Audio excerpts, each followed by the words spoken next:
Halo semuanya, selamat datang di channel YouTube Auto Driver. Di sebelah saya sudah ada Daihatsu New Sirion 2022 dan ini merupakan Daihatsu Sirion generasi ketiga. Pertama kali diluncurkan di tahun 2018 dan dia mengalami facelift pertamanya di 2020 dan di 2022 ini dia mendapatkan facelift kedua. Mobil tes saya sudah ada di sebelah saya dan saya akan melakukan tes lebih lengkapnya guna mendapatkan data konsumsi bahan bakar, rute tol dalam kota, akselerasinya, bagaimana impresinya di jalan, karena di facelift 2022 ini tidak hanya eksterior dan interiornya saja yang berubah, tapi dia ada perubahan di transmisi.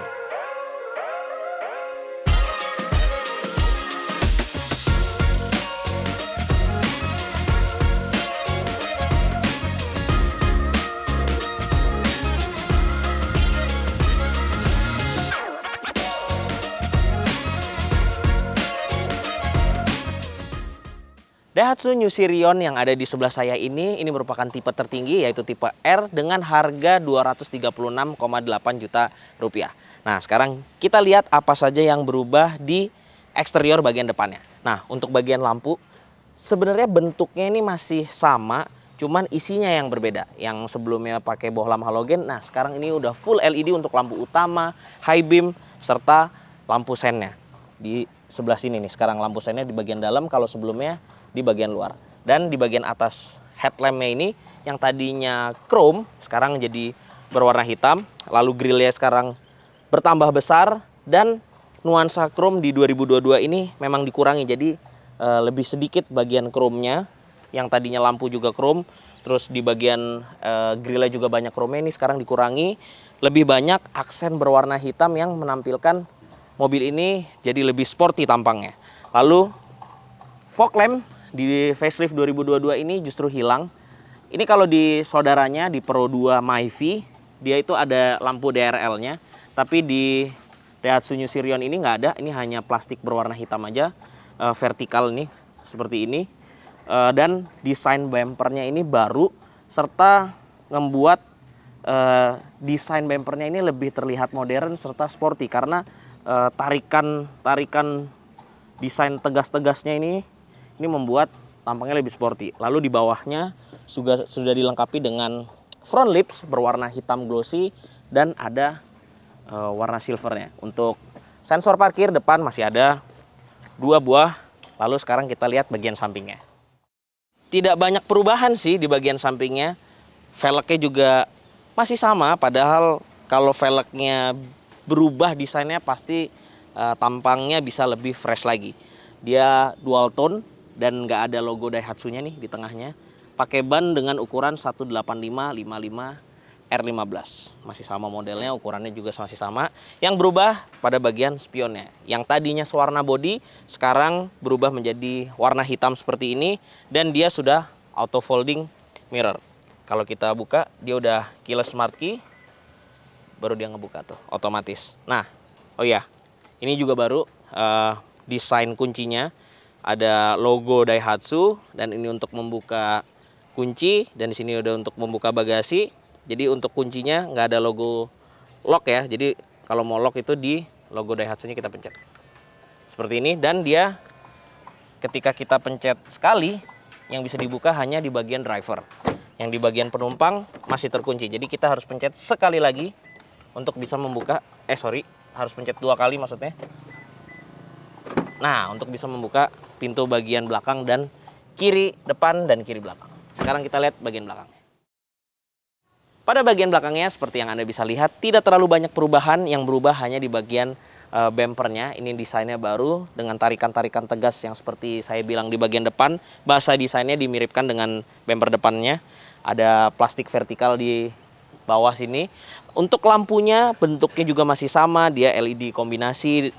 Lampu utamanya LED, tapi untuk lampu sen dan lampu mundurnya masih menggunakan bohlam halogen. Sensor parkir juga udah ada dari facelift sebelumnya. Kamera parkir juga sudah ada. Rear defogger juga sudah ada. Wiper juga sudah ada. Ini masih ada juga spoiler dan antena juga shark fin. Sekarang kita lihat bagasinya. Tidak ada perubahan di facelift ini. Dia masih merupakan bagasi dengan kapasitas terbesar di kelasnya, yaitu 277 liter. Pada bagian bawah bagasinya, di sini ada ban serep dengan ukuran full size dan velg yang modelnya sama dengan yang digunakan. Di bagian atasnya juga ada tirai penutup untuk bagasinya supaya lebih aman dari tindak kejahatan. Jadi ada penutupnya. Di bagian inilah ada yang baru dari facelift 2022. Bukan mesinnya, tapi transmisinya. Kalau mesinnya sih masih sama, masih menggunakan mesin Daihatsu 1NR VE Dual VVTi 1300 cc 4 silinder yang menghasilkan tenaga 95 PS dan torsi 119 Nm. Nah, tenaga tersebut disalurkan ke dua roda depan melalui transmisi baru DCVT. Transmisi ini diharapkan akan membuat lebih halus pengendaraannya dan konsumsi bahan bakarnya lebih baik. Nanti kita akan tes bagaimana konsumsi bahan bakarnya.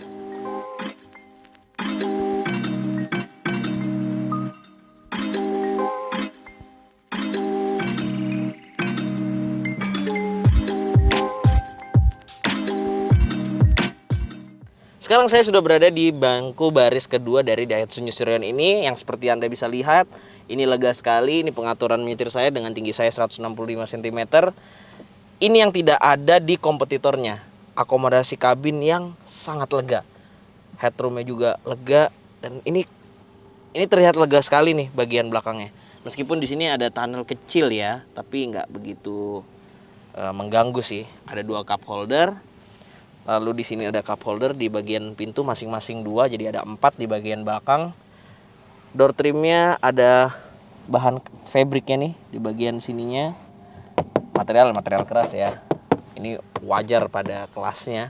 Terus joknya ini ada kantong di masing-masing jok bagian depannya, dan dia ada untuk menggantungkan belanjaan nih, ada 2, 1 di masing-masing joknya. Lalu di sebelah sini juga masih ada lagi dengan maksimum 3 kg dengan pengunci. Jadi biar aman, biar nggak jatuh-jatuh, bisa ditaruh di sini. Dan di sini ada slot USB yang diletakkan pada bagian senderan di jok depannya. Ini layaknya mobil Eropa sih, yang biasanya ada USB di bagian joknya. Biasanya sih kan USB ditaruh di konsol tengah seperti ini. Desain joknya baru tapi bahannya masih fabric, dan dia ada 2 pengaturan kerebahan. Ini yang standarnya, dan kita bisa bikin lebih rebah lagi seperti ini. Nah, ini bisa lebih rebah, bisa lebih santai, dan memang lega. Dan dia juga sudah dilengkapi dengan ISOFIX. Jadi untuk Anda yang keluarga muda memiliki anak yang masih kecil dan harus menggunakan baby car seat, jadi mudah, tinggal pasang di sini dan sudah aman. Serta di masing-masing kursinya juga sudah dilengkapi dengan seat belt 3 titik. Yang di tengah ini juga 3 titik, jadi bukan hanya 2 titik. Seperti ini. Dari atas ngambilnya, terus ada pengait kecil di sini. Lalu kita ke sini. Nah, ini dia. Jadi semua penumpang aman dengan menggunakan seat belt 3 titik semuanya. Oke, sekarang saya sudah berada di depan kabin dari Daihatsu New Sirion ini. Yang terlihat baru yaitu pada bagian lingkar kemudinya yang sekarang dilapis dengan bahan kulit. Meskipun tidak terlalu tebal, tapi ini cukup enak untuk digenggam, serta ada jahitan aslinya. Dan ini model setirnya mirip seperti yang ada di Daihatsu Rocky. Ada pencet untuk trip di sini, untuk ada trip A, trip B. Lalu di sebelah kiri ini ada audio steering switch untuk mengontrol sistem multimedianya. Ada untuk angkat telepon dan ada untuk mikrofon juga ini. Nah, dan di sini ada untuk pengaturan MID-nya. Sekarang kita lihat MID-nya. MID-nya cukup lengkap. Dia ada stop and start time integral, ini untuk idling start stopnya nanti kita bahas juga. Lalu di sini ada tanggal, jam, lalu ada konsumsi bahan bakar real time. Jadi ketika kita ngegas cukup dalam, dia akan banyak pergerakannya. Di sini ada 0, 25, 50 km per liter. Jadi semakin dalam kita menginjak gas, dia akan semakin ke arah kanan, ke arah boros. Kalau kita semakin berkurang menginjak gasnya, dia akan semakin ke arah kiri. semakin hemat. Terus ada average konsumsi bahan bakarnya, lalu ada range konsumsi bahan bakar, lalu ada average speed, sama ada trip time. Dan untuk pengaturannya sendiri di dalam kita tahan enter yang lama nih untuk masuk ke ininya, pengaturan settingnya. Ada display brightness, ada time and date, display settings, ada buzzer, ada notification date settings, vehicle settings. Kita coba lihat ya ada apa aja. Ada door lock, ada banyak pengaturan untuk door locknya ini. Kita back aja ya. Lalu ada wiper, ada pengaturan untuk wiper. Karena wipernya ini ada auto speed sense-nya, jadi dia speed wipernya menyesuaikan dengan kecepatan mobil. Ini ada turn signalnya, 3 kali flash di bagian sign-nya ini. Kita bisa mau hidupin atau kita bisa matiin. Terus ada welcome lamp. Lalu udah segitu aja. Tapi ini cukup lengkap. MID-nya kecil di tengah, tapi terlihat dengan enak juga di pandangan. Lalu desain instrumen clusternya ini juga baru. Dia persis banget seperti yang ada di Daihatsu Xenia. Dan dia ada iluminasi warna merah dan jarumnya itu juga berwarna merah. Lagi-lagi memang seperti Daihatsu Sirion ini ingin menampilkan tampilan yang sporty yang buat anak muda banget gitu. Nah, kalau untuk full dashboardnya sendiri sih modelnya masih sama. Sekarang udah pakai model baru ini, sistem multimedianya. Dia sudah dilengkapi dengan Android Auto dan Apple CarPlay yang disambungkan melalui kabel, tapi bukan dari USB yang sini.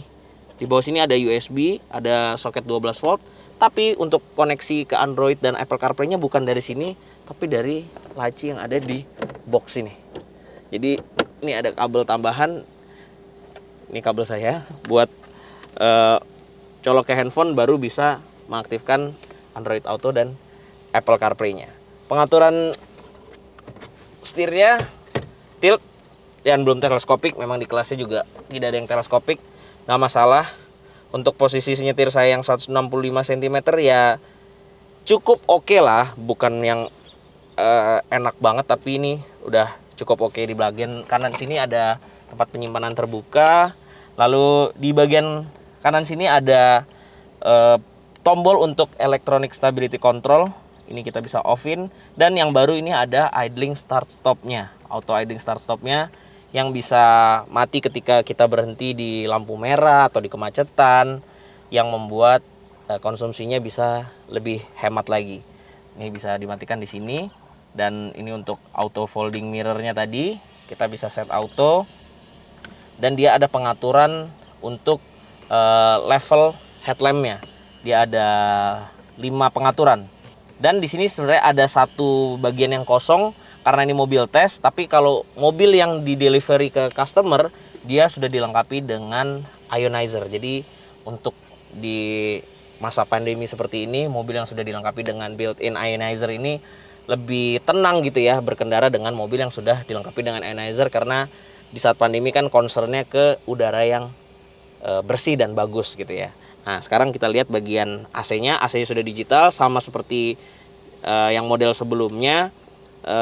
Dia tapi sekarang ada bagian untuk informasi seat belt untuk passenger depan, kiri, dan belakang. Sebelumnya itu informasinya di MID, tapi sekarang dipindahkan di atas bagian AC-nya ini. AC-nya sudah digital, tapi belum climate control ya. Jadi bukan pengaturan suhu, tapi max cool aja gitu. Kalau misalkan kita mau dingin, kita taruh yang paling banyak. Untuk pengaturan blowernya juga udah pencetan kayak gini, digital tampilannya. Dan sekarang ada tombol off-nya. Yang sebelumnya itu ada memori 1, memori 2. Tapi di facelift ini hanya ada memori 1 dan ada tombol off-nya. Kali kalau sebelumnya untuk matikan AC itu kita perlu, misalkan kita fan-nya 3, perlu 3 kali pencet supaya mati. Nah, kalau sekarang tinggal pencet off aja untuk mematikan AC-nya. Lalu di sini ada tombol untuk mengaktifkan atau menonaktifkan sensor parkirnya. Untuk tombol start stop engine-nya di sebelah sini. Dan rem tangan masih manual.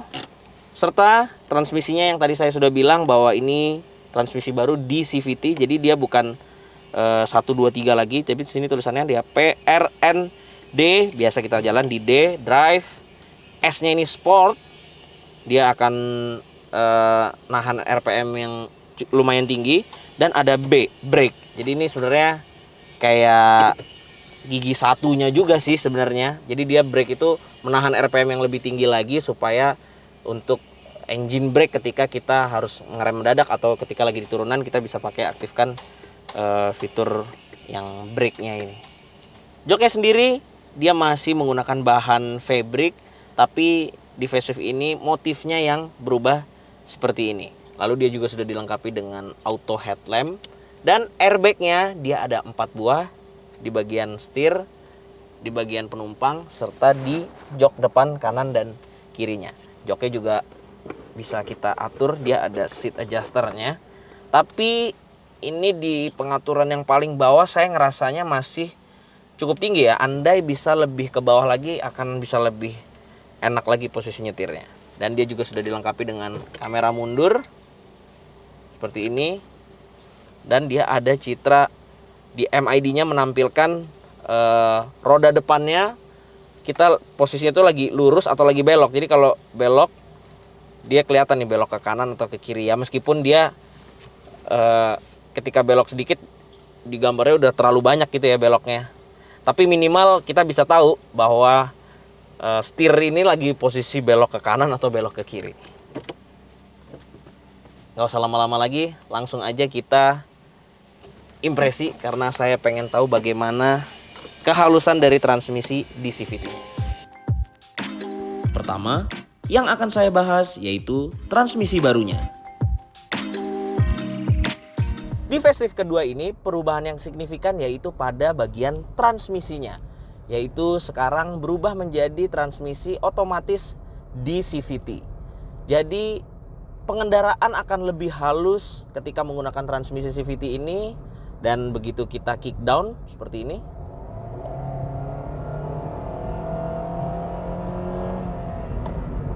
ini rasanya cukup responsif untuk CVT di kelasnya.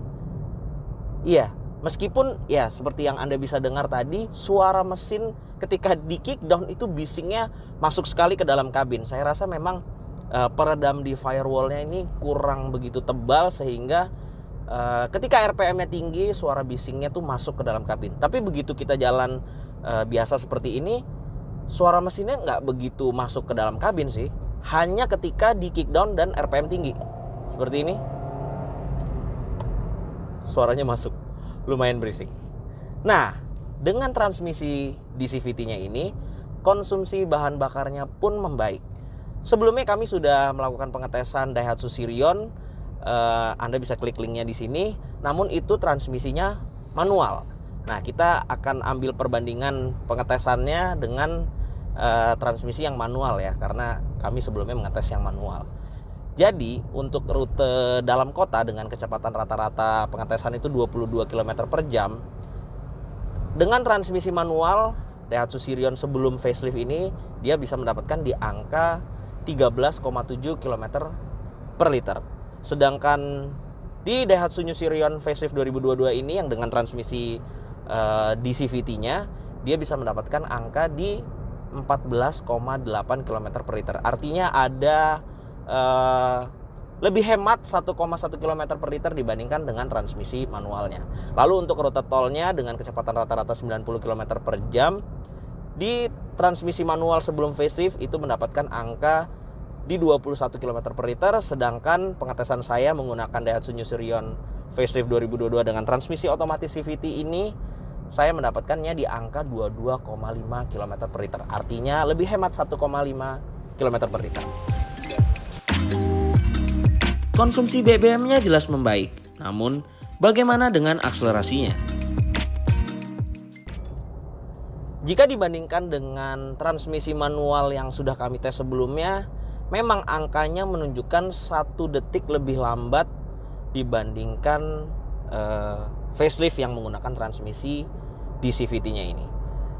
Jadi di transmisi manual itu figur akselerasi 0 sampai 100 km per jam ditempuh dengan catatan waktu 10,1 detik, sedangkan saya di Daihatsu New Sirion menggunakan transmisi otomatis di CVT-nya ini mendapatkan di angka 11,1 detik. Memang kalau di transmisi manual lebih tidak ada slipnya, dan slipnya kita bisa atur sendiri dengan koplingnya. Tapi kalau di CVT memang wajarnya seperti itu, dan rasanya juga sepertinya ini bukan masalah besar, karena tetap aja mobil ini masih memiliki figur akselerasi yang terkencang dibandingkan rival-rivalnya. Karena mesinnya juga memiliki kapasitas yang lebih besar, yaitu 1300 cc, sedangkan rival-rivalnya 1200 cc. Dan memang tenaga serta torsinya juga yang terbesar. Jadi ini nggak ada masalah, dan dia cukup responsif. Serta di transmisi di CVT-nya ini ada mode sportsnya. Ketika kita pindahkan ke belakang nih ada S. Nah, RPM-nya jadi sedikit tinggi. Nah, sehingga ketika berakselerasi dia lebih cepat naiknya, karena dari awalnya RPM-nya sudah tinggi. Serta ketika kita lagi kencang dan harus ngerem mendadak, di sini ada brakes B. Jadi kita begitu pindahin ke B-nya brakes. Nah, jadi itu seperti engine brake. Jadi membantu kita ketika di turunan atau ketika kita sedang membutuhkan pengereman mendadak. Jadi kita bisa bantu dengan pindahkan ke B untuk membantu engine brake. Lalu bagaimana dengan bantingan suspensinya? Apakah ada perubahan? Tidak ada perubahan di bagian suspensinya. Jadi suspensinya ini masih sama dengan sebelum facelift. Untuk dibandingkan dengan rivalnya, hitungannya ini masih lebih empuk sedikit dibandingkan rival-rivalnya. Tapi dia juga masih terasa stiff. Jadi ketika kita bermanuver sedikit ekstrim seperti ini, dia tuh masih agile. Jadi dengan suspensi yang seperti ini, mobil ini bisa cukup fun to drive. Seperti ini kita belok lumayan ekstrim. Nah, mobilnya tuh enak aja diajak beloknya dan nurut. Meskipun dia sedikit lebih empuk dibandingkan rivalnya, tapi dia handlingnya juga masih cukup baik, sehingga ya itu tadi yang saya bilang, cukup fun to drive ketika digunakan oleh anak-anak muda. Namun mobil ini pun tidak luput dari beberapa kekurangan. Iya, seperti yang di awal tadi saya sudah bilang, bahwa ketika saya kick down berakselerasi dengan Daihatsu New Sirion ini, raungan mesin suaranya itu terasa masuk ke dalam kabinnya. Lalu yang kedua adalah posisi cup holder yang ada di door trimnya ini, posisinya tuh miring ke depan. Jadi kita sedikit susah untuk menjangkau botol. Ini kalau posisinya lurus atau miring ke arah driver, justru lebih enak untuk mengakses botolnya. Lalu yang ketiga adalah MID-nya tuh cukup lengkap. Informasi MID-nya, pengaturannya juga lengkap. Dia sudah LCD 4,2 inch TFT. Tapi untuk average konsumsi bahan bakar, average speed itu selalu terreset ketika kita mematikan mobil. Jadi dia nggak ada memori untuk save-nya gitu. Jadi ketika sedang melakukan pengetesan konsumsi bahan bakar dalam kota misalnya, kita harus one trip, sekali trip. Kita nggak bisa berhenti matikan mesin terus kita jalan lagi. Kita nggak bisa gitu, karena begitu kita matikan mesin, begitu kita nyalakan lagi, semua informasi itu langsung terreset. Lalu berikutnya adalah sensor yang terlalu sensitif bunyinya. Misalkan seperti ini, ketika saya aktifkan, saya berhenti saja di pinggir yang dekat trotoar seperti ini. Nah, ini padahal nggak ada apa-apa, tapi bunyi pip pip pip pip. Padahal saya masih jauh dengan trotoar. Ini layaknya parkir di pinggir jalan gitu ya. Depannya nggak ada apa-apa, belakangnya nggak ada apa-apa, tapi dia bunyi seperti itu. Jadi saya lebih suka saya matikan dan berkendara tanpa bunyi sensor seperti itu yang sedikit mengganggu. Tapi kalau kita parkir mundur, dia langsung aktif sendiri, mengikuti kamera parkirnya juga dia langsung aktif. Jadi yang belakang tetap aktif meskipun kita nggak aktifkan yang di sini. Jadi ini untuk mengaktifkan ketika kita sedang maju, ketika kita sedang berkendara ke depan, kita melaju ke depan. Meski begitu, Daihatsu New Sirion ini memiliki fitur yang lebih lengkap di antara rival-rivalnya. Ya, fitur yang ditawarkan memang lebih lengkap dibandingkan rivalnya. Seperti akomodasi kabin yang di belakang ini yang luas dibandingkan rivalnya, jadi membuat duduk di belakang ini lebih nyaman, dan senderannya pun juga bisa ada 2 tipe kerebahan, jadi bisa lebih rebah lagi. Dan satu lagi saya lupa bilang kemarin bahwa Daihatsu New Sirion ini memiliki konfigurasi sofa mode, jadi bisa lebih nyaman lagi ketika Anda beristirahat, misalkan mobilnya sedang dibawa keluar kota atau dibawa camping bersama teman-teman misalnya, karena anak muda zaman sekarang ini lagi suka-sukanya camping, adventure ringan seperti itu. Dan fiturnya banyak sekali, dia sudah dilengkapi dengan lampu yang auto, lalu ada sensor parkir, ada kamera mundur, Apple CarPlay, Android Auto, airbag 4 titik, lalu pengaturan seatbelt yang bisa diatur naik turun, lalu dia ada heat adjuster untuk kursi di bagian driver. Jadi fiturnya tuh lengkap dibandingkan rival-rivalnya, membuat mobil ini patut dipertimbangkan buat Anda anak muda yang sedang mencari mobil city car. Oh ya, mobil ini juga sudah dilengkapi dengan hill start assist, jadi ketika Anda nanjak, Anda nggak perlu khawatir mobilnya mundur, karena dia akan ditahan sekitar 3-4 detik untuk kita memindahkan kaki kita dari pedal rem ke pedal gas. Lalu ini juga merupakan mesin terbesar di kelasnya dan memiliki figur akselerasi terkencang pula di kelasnya, tapi konsumsi bahan bakarnya pun juga masih tergolong hemat. Dan terlebih lagi bahwa Daihatsu New Sirion 2022 facelift ini memiliki tampang yang lebih sporty lagi, jadi cocok sekali buat anak muda.